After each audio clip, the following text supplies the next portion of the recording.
everybody, welcome back to Viral Integrals. So today we're going to do the classic log-sine integral. And the useful move is not to take an antiderivative, it's a mirror trick that lets us compare the integral with itself. A direct antiderivative is not the point here. Instead, look at the interval. If we read the same interval from the other side, the sign turns into something just as useful. This is King's property.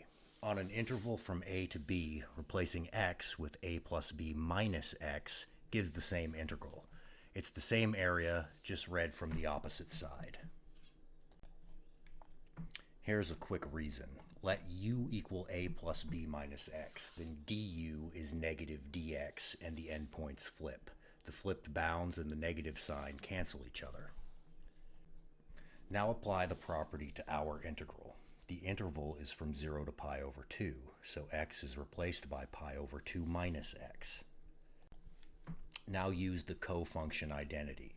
Sine of pi over 2 minus x is just cosine x, so the same integral also has a cosine version. Now put the original sine version and the cosine version together. Each one is equal to our original integral I, so adding them gives 2I on the left.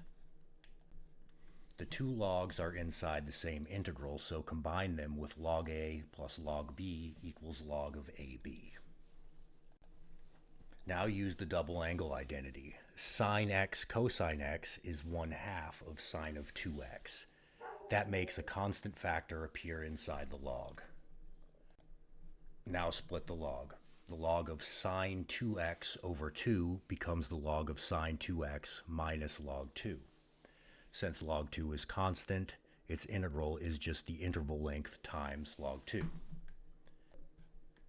Now clean up the first integral by setting u equal to 2x. Then dx becomes 1/2 du, and the interval from 0 to pi over 2 becomes the interval from 0 to pi.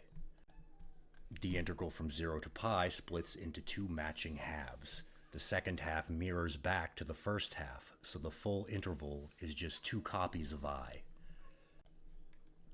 So the sine 2x integral becomes I again. That is the self-solving moment. The original integral has reappeared inside the equation. Substitute that result back into the equation, then collect the I terms and solve. So the log-sine integral is negative pi over 2 times log 2. So we'll be reusing King's property in future videos, so take note of it. I hope you guys enjoyed this, and we will see you next time.